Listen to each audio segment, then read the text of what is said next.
मीनाक्षी मणि है। मैं मुंबई से आई हूँ। मैं उड़िया नहीं बोल पाती हूँ, मुझे माफ कर दीजिए। मैं उड़िया समझ सकती हूँ लेकिन बोलने में मुझे प्रॉब्लम है। और आज यहाँ भुवनेश्वर में इस प्रेस्टिजियस चर्च में मुझे प्रभु की महिमा करने का अवसर मिला है। इसके लिए मैं प्रभु यीशु का धन्यवाद करती हूँ, कोटि कोटि धन्यवाद करती हूँ। और मेरे जीवन में प्रभु यीशु ने जो कार्य किया है वो मैं आप लोगों को बताना चाहती हूँ। और मेरी स्टोरी से मेरे जीवन में जो प्रभु यीशु ने कार्य किया है उसकी वजह से अगर किसी एक का भी विश्वास प्रभु यीशु पे और भी दृढ़ होता है तो मुझे इस बात की बहुत खुशी होगी। आज मैं यहाँ जो भी बोलने जा रही हूँ, मैं विश्वास करती हूँ कि मेरे मुंह से निकला हुआ हर एक शब्द प्रभु यीशु की ओर से है, मेरा अपना कुछ भी नहीं है। मैं एक हिंदू परिवार में मैंने जन्म लिया था। मेरा परिवार बहुत ही ऑर्थोडॉक्स फैमिली से मैं हूँ। मेरे घर में पूजा पाठ होम हवन सब हुआ करता था। और शादी मेरी प्रोटेस्टेंट क्रिश्चियन फैमिली में मेरी हुई, मणि परिवार में मेरी शादी हुई।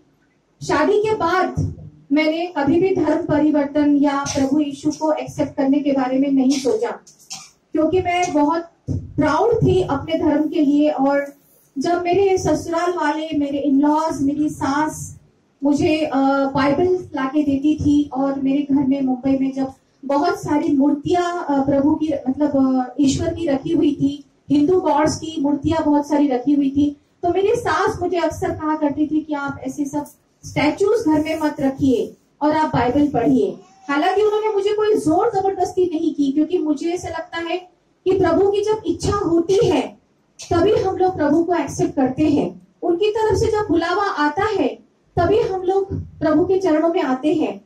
किसी भी जोर जबरदस्ती से हम लोग प्रभु को नहीं मान सकते। और प्रभु ने मेरे जीवन में चमत्कार किया। उससे पहले जब मेरी सास मिसेस रीटा रीड मुझे बहुत सारी बाइबल और बाइबल पे लिखी हुई जो बुक्स मुझे लाकर देती थी, तब आप बिलीव नहीं करोगे, जब घर में बहुत सारी किताबें जमा हुई थी तो एक दिन जब मेरे हस्बैंड घर पे नहीं थे, मैंने घर के पीछे साइड में बैकयार्ड में जाके मैंने सारी किताबें जला दी, इंक्लूडिंग बाइबल। सारे बुक्स मैंने जला दिए थे। ये पाप मैं यहाँ पर कबूल करती हूँ, अपनी कन्फेशन देती हूँ कि मैंने बाइबल से मिला के सारे बुक्स मैंने जलाए थे और मैं पूरा टोटली विरोध में थी इन सब बातों के।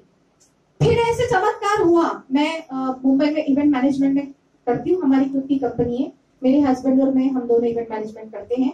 मैं बहुत बिजी थी अपने कामों में, मैं बहुत सक्सेसफुल थी, मैं एक्टिव थी, मैं बहुत कॉन्फिडेंट थी, डोमिनेटिव थी। तो मुझे ऐसा लग रहा था कि मैं भाग रही हूँ, जैसे गाड़ी खाली रोड पे सरफरार भागती है, मैं उसी तरह से भाग रही थी अपनी लाइफ में सक्सेस की तरफ। और अचानक मैं बीमार हो गई, बहुत जबरदस्त बीमार हो गई। गाड़ी ने अचानक ब्रेक लगाया, हमारे पूरे परिवार पे एक बहुत बड़ा पहाड़ टूट पड़ा और मुझे ऐसा लगा कि this is the end of my life. अभी इसके आगे क्या, इतना सारा हमारी जितनी भी जमा पूंजी थी, हमारे पास जितना भी पैसा था वो सब हमारा खत्म हो गया। बिकॉज इसका इलाज बहुत महंगा होता है, मुंबई के अंबानी हॉस्पिटल में वो सब चल रहा था। लैक्स हम लोग स्पेंड कर रहे थे एक के बाद एक। और उसी दौरान मेरी सास ने, मिसेस रीटा रीड ने मुझे एक बार फिर से प्रभु यीशु के बारे में कहा। उन्होंने मुझे बुक्स वापस से लाके दिए जो मैंने ऑलरेडी जला चुकी थी। और उस वक्त बेड रिडन होने के बाद मैंने पहली बार बाइबल खोली और मैंने पढ़ा, जबकि मैं दुख में डूबी हुई थी। ऐसे जगह पर थी जहां पर मुझे आगे कोई रास्ता ही नजर नहीं आ रहा था। ऐसे वक्त में मैंने बाइबल पढ़ा। मेरे मन में बहुत सारे सवाल थे कि मेरा क्या होगा, मेरी जिंदगी का क्या होगा, मैं जिंदा रहूंगी या नहीं, मेरे परिवार का क्या होगा। और मैंने प्रार्थना करके बाइबल खोला और पहले ही पेज पे मुझे सारे जवाब मिल गए। ऐसे लगा जैसे मेरा और प्रभु यीशु का एक आत्मिक कनेक्शन हुआ। जैसे हम लोग मोबाइल पे बात करते हैं, नजर कुछ नहीं आता है, कोई वायर नजर नहीं आता है, लेकिन हमारी बात हो जाती है। बस उसी तरह से मेरी प्रार्थना और उनका उत्तर उस बाइबल में जो लिखा हुआ था, वो उत्तर इस तरह से मेरे पास पहुंचा कि मैं बहुत रोई। पहली बार ऐसे लगा कि मेरा कोई है, ऐसा कोई है जो महान है, जो सारी दुनिया को, सारी सृष्टि को चला रहा है। और वो मुझे जिंदा रखना चाहता है। Praise the Lord, praise the Lord. और वो फीलिंग्स इतने इतने जबरदस्त थे, मैं पूरा कांपने लगी। मुझे ऐसा लगा कि प्रभु मेरे साथ है, मेरे साथ उपस्थित है। और एक दिन ऐसा आया जब मैं बहुत ज्यादा सीरियस हो गई, ऐसे लगा कि बस अब इसके आगे कुछ नहीं है। उस रात में आज भी वो रात को नहीं भूल सकती, क्योंकि वो रात मेरे जीवन का अपसाइड डाउन था, पूरी तरह से उलट पुलट के मेरी जिंदगी को रख दिया उस रात में। उस रात को 2:03 पे, दरअसल मेरा जन्म भी रात को 2:03 पे हुआ था। और उस रात को मैंने प्रभु यीशु को देखा। दर्द में मैं छटपटा रही थी, इतना ज्यादा दर्द था कि ऐसे लगा था कि अब इसके आगे कुछ नहीं है। मतलब ऐसे कहते हैं ना कि इंसान का, किसी भी मनुष्य का प्राण तब निकलता है जब शरीर का दर्द हद से ज्यादा बढ़ जाता है और वो आत्मा जो होती है उस दर्द को बर्दाश्त नहीं कर सकती और वो इस शरीर को छोड़ के चली जाती है। उसी तरह से मुझे फीलिंग हुए और उस वक्त मैंने दिल से, मन से, आत्मा से प्रभु यीशु की प्रार्थना की, क्योंकि मुझे जब बाइबल पढ़ रही थी तो मुझे लग रहा था मेरा कनेक्शन है, कोई है जो मुझे सुन रहा है, मेरी हर प्रेयर का जवाब दे रहा है। और आंख बंद करके जैसे मैंने आंखें खोली, मेरे सामने मैंने प्रभु यीशु को देखा। बहुत से लोग मुझे बोलते मेरा सपना था, मेरा भ्रम था, मेरा पता नहीं क्या क्या था, लेकिन मैं मानती हूँ और मुझे पूरा विश्वास है कि प्रभु यीशु को ही मैंने देखा। ऐसे धुंधला सा एक फिगर मैंने देखा जो व्हाइट कपड़ों में था, और मैंने हाथ जोड़ के प्रणाम किया। मैंने कहा प्रभु यीशु, मैं जिंदा रहना चाहती हूँ, मुझे जीवन चाहिए, मेरा परिवार है, मुझे जीवन से प्यार है और आप तो जीवन देते हैं। आपने तो मुर्दों को जिलाया है, अंधों को अच्छा आंखें दिए हैं, लंगड़ों को पैर दिए हैं, तो मुझे जीवन चाहिए, मैं जीना चाहती हूँ। और उसके बाद प्रभु यीशु ने अपने दोनों हाथ ऊपर किए और इस तरह से मैं जहां सोई हुई थी ऐसे वहां से ऊपर से नीचे किए, और सरप्राइज और मैजिकल कुछ इफेक्ट हुआ कि मेरे सर से लेके पांव तक मेरा दर्द ऐसे धीरे धीरे धीरे धीरे पांव के तले निकल गया। और अचानक मैं बेड पे उठ के बैठ गई और मेरे हस्बैंड बाजू में सोए थे, उनको मैंने उठाया, जगाया। मैंने कहा देखो मैं बिल्कुल ठीक हो चुकी हूँ, अब मुझे कुछ नहीं होगा, आपको कोई चिंता करने की जरूरत नहीं है, I am all right now. और उसके बाद मिराकुलस चेंजेस हुए थोड़े दिनों के बाद, और ऐसे हुआ कि जैसे मेरे इलाज का जो भी खर्चा होता था, और जैसे मैंने बताया हमारे पास पैसा बिल्कुल नहीं था, लेकिन ऐसे मैजिक हो जाता था कि कहीं ना कहीं से जब पेमेंट्स करने होते थे अपने आप पैसा आ जाता था। ऐसे लगा कि ये क्या हो रहा है, ये सचमुच चमत्कार हो रहा है। मेरा ट्रीटमेंट पूरा हुआ, मैं ठीक हुई, और ठीक होने के बाद मैंने सबसे पहला काम किया, मैं बैप्टाइज हो गई। कटक में एक चर्च है, मेरी सास ने मुझे सजेस्ट किया था, तो उस चर्च में जाके मैंने बैप्टिज्म ले लिया, बैप्टाइज हो गई, ठीक हो गई, वापस मैं अपने काम में लग गई। लेकिन उसके बाद भी कहानी खत्म नहीं हुई। क्यों? क्योंकि इंसान की फितरत होती है कि अब हम ठीक हो गए, अब तो काम निकल गया, अभी क्या है प्रभु, भूल जाते हैं, धीरे धीरे भूलने लगते हैं कि चलो अब तो लाइफ वापस बैक टू प्लेस आ गई है, अभी मुझे क्या करना है। ठीक है, कभी चर्च में गए तो गए, कभी बाइबल पढ़ा तो पढ़ा, बाकी मुझे काम है, एक्सक्यूजेस बहुत सारे ऐसे होते हैं कि मुझे तो काम है, अभी नहीं, अभी टाइम नहीं, अभी सुबह 2 मिनट कर लूंगी, उसके बाद देखूंगी, टाइम होगा तो करूंगी। मतलब इम्पोर्टेंस जो था ईश्वर को देने के लिए वो कम होने लगा। इसी तरह से 3-4 साल, एक तो हमारे मुंबई में मोस्टली जो है कैथलिक चर्चेस है, प्रोटेस्टेंट चर्चेस बहुत कम है, और जो भी है वो हिडन है, ओपन चर्चेस नहीं है इस तरह से कि बड़े हॉल और वहाँ पे पब्लिसिटी हो, पता चले कि यहाँ चर्च है, ऐसा नहीं है। सारे चर्चेस ज्यादातर घर के अंदर होते हैं या स्कूल के हॉल्स में होते हैं। तो हमारे लिए गूगल्स में या नेट पे सर्च करना भी मुश्किल था कि कोई चर्च हमें मिले।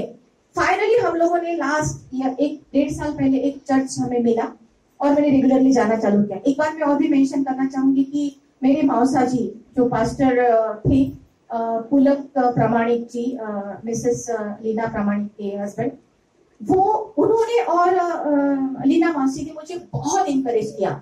जैसे मैंने बैप्टिज्म किया उसके बाद से वो कंटिन्यूसली मुझे बोल रहे थे कि तुम बोल सकती हो, तुम्हें प्रचार करना चाहिए, तुम्हें सुसमाचार सुनना चाहिए, तुम्हें प्रभु की सेवा करनी चाहिए, तुम्हें बाइबल पढ़नी चाहिए, तुम्हें नॉलेज लेना चाहिए। लेकिन मैंने इग्नोर किया, मैंने बहुत ज्यादा ध्यान नहीं दिया। लेकिन फिर धीरे धीरे मेरा इंटरेस्ट अपने आप बढ़ने लगा और मैंने चर्च में जाना शुरू किया। हमारे बोरीवली के चर्च में पास्टर सैमुअल कामली, उनकी मिसेस और उनका पूरा परिवार प्रभु में है और वो बहुत ही अच्छा मार्गदर्शन करते हैं। उनके अंडर में मैं सीख रही हूँ, मैं उनकी शिष्या हूँ, मेरे गुरु है। और उन्होंने ऐसी ऐसी बातें बताई, क्योंकि बाइबल पढ़ना इज नॉट इनफ। आपने सोचा कि आपने बाइबल, कुछ लोग कहते हैं मैंने 1 महीने में बाइबल खत्म कर दी, कुछ लोग कहते हैं मैंने 8 दिन में बाइबल खत्म कर दी। मैं पिछले 1 साल से 1.5 साल से अभी तक मेरे ख्याल से मैंने हार्डली 2-3 चैप्टर ही पढ़े हैं, क्योंकि इट्स सो डिफिकल्ट, समझना बहुत मुश्किल है, क्योंकि जो लैंग्वेज है उसको आप इतना आसानी से नहीं समझ सकते। उसमें 4 स्टेजेस है। सबसे पहले तो पढ़ना, दूसरी बात उसे समझना, तीसरी बात उसे अपने डे टू डे लाइफ में लाना, क्योंकि उसमें जो आज्ञाएं लिखी है, क्या हम, मुझे लगा कि मैं उसमें से किसी भी आज्ञा का पालन नहीं कर रही हूँ, हमें सारी आज्ञाओं का पालन करना है। उसके बाद चौथा स्टेज जो आता है वो है दूसरों को बताना। वो लोग जो, बहुत सारे लोग तो प्रभु में है, जानते भी है, समझते भी है, लेकिन उनके जीवन में ऐसे बहुत से पाप है जो उनके अनजाने में उनसे हो रहे हैं। मेरे आसपास मैं अपने डे टू डे लाइफ में जब भी देखती हूँ किसी को जो शैतान की पकड़ में है, बुरी आदतों के शिकार है, स्मोकिंग, ड्रिंकिंग, ड्रग्स, कोई बहुत ज्यादा गुस्सा करते, बहुत ज्यादा गालियां देते हैं, इस तरह के लोग मेरे सराउंडिंग में जब भी मुझे मिलते हैं, मैं उन्हें प्रभु के वचन सुनाती रहती हूँ। क्योंकि कहा गया है, लूक 10:2 में लिखा हुआ है कि फसल बहुत है, काटने वाले नहीं है। हमारे पास्टर में हमेशा कहते हैं कि बहुत सारे लीडर्स की जरूरत है ताकि पूरे विश्व में फैल जाए। ऐसा कोई नहीं हो जिसके पास में प्रभु को वचन नहीं पहुंचा हो। सब लोगों को पता चले और सब लोग पाप से दूर हो, ताकि सबको मुक्ति मिले और सब ईश्वर के राज्य में प्रवेश करें। इस तरह की बातें मुझसे जितना होता है, क्योंकि मैं आई एम अ न्यू कमर, अभी मैंने 1 साल से बाइबल पढ़ना, स्टडी करना सीख रही हूँ। स्टिल आई एम लर्निंग, और मैं कोशिश करती हूँ कि जितना मैंने सीखा है मैं दूसरों को दे दूं। जब कहते हैं ना टंकी खाली होगी तो उसे भरा जाएगा। अगर आपने कुछ सीखा है, अगर आपने यहाँ पर पास्टर बोल रहे थे, उनसे अगर आपने कुछ सीखा है, इमीडिएटली आप 10 लोगों को जाके बता दीजिए, कम से कम 1 को बताइए, तो आपके दिमाग में जो, आत्मा में जो टंकी है वो खाली हो जाएगी, और नेक्स्ट बार आप जब आएंगे, आप बाइबल पढ़ेंगे तो वो टंकी वापस आपकी फुल हो जाएगी। इसी तरह से कहते हैं कि गंदा पानी अगर किसी ग्लास में है, उसमें अच्छा पानी तब तक डालो जब तक कि गंदा पानी पूरा निकल न जाए, सारा पानी अच्छा ना हो जाए।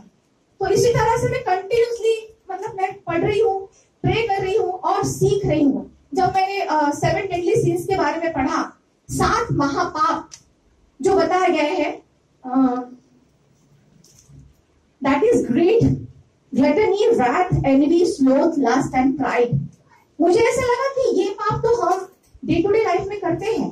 लेजीनेस, आलस, स्लोथ जो कहा है, हम लोग आलस को बुरा मानते नहीं है। मैं खुद भी सुबह संडे को, अरे क्या उठने का सुबह यार, अब तो आज तो आलस आया। हमें ऐसा लगता है कि नेचुरल चीज है हमारी लाइफ में। आलस तो हर एक को आता है यार, तुम एक महीना काम करके आलस तो आएगा, लेकिन आलस इज ऑल्सो अ सिन, ये भी एक पाप है। ये मुझे बाइबल पढ़ने के बाद पता चला। जेलसी, हम देखते हैं कि हमारी गाड़ी छोटी है, दूसरे की गाड़ी बड़ी है, तो नेचुरली एक मन में एनवी एक पैदा हो जाता है कि अरे यार काश मेरे पास एक गाड़ी होती, क्यों इसके पास है। तो दिस इज ऑल्सो सिन, ये भी सिन है।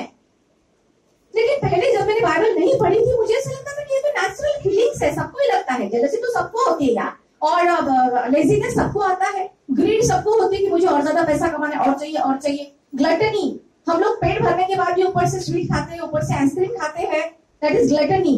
तो वो हम लोगों को सबको है, आज तो दबा के खा लिया, मस्त मजेदार खाना था और खा लिया, दैट इज ऑल्सो सिन, वो भी पाप है। मुझे पता ही नहीं था, जब मैंने बाइबल पढ़ा तो मुझे पता चला कि ये भी एक तरह का पाप है। तो ऐसे दिन ब दिन, मतलब उस पर प्रभु यीशु का प्रकाश आ रहा है, और उस प्रकाश में मैं अपने सारे बुरे कामों को, अपने सारे पापों को देख रही हूँ, और जो लोग नहीं देख पाते हैं उनको दिखाने की कोशिश कर रही हूँ। सो आई थिंक यही मेरे जीवन में प्रभु ने कार्य किया, और मुझे लगता है कि ये बहुत महान कार्य है। और मैं यही इच्छा करती हूँ कि सारा जीवन जो ईश्वर ने मुझे नया जीवन दिया है, मेरा पुराना जीवन तो खत्म हो गया, बैप्टिज्म लिया, जैसे मैं बीमारी से रिकवर हुई, ये मेरा नया जीवन है। अभी ऑलमोस्ट 6 साल होने को आए हैं, प्रभु ने मुझे सुरक्षित रखा है, और मैंने ये जीवन पूरा का पूरा प्रभु को दे दिया है। मैं अपनी तरफ से कोशिश करूंगी कि जितना ज्यादा हो सके मैं प्रभु की सेवा करूं, और इसी तरह से प्रभु का आशीर्वाद मेरे सर पर बना रहे। और इससे पहले कि मैं फिनिश करूं, मैं एक बार धन्यवाद देना चाहती हूँ पास्टर चतुर्भुज महापात्र जी को, लीना मौसी को, और आप सभी को जिन्होंने मुझे प्रभु की महिमा करने का यहाँ पर अवसर दिया। धन्यवाद, प्रेज द लॉर्ड।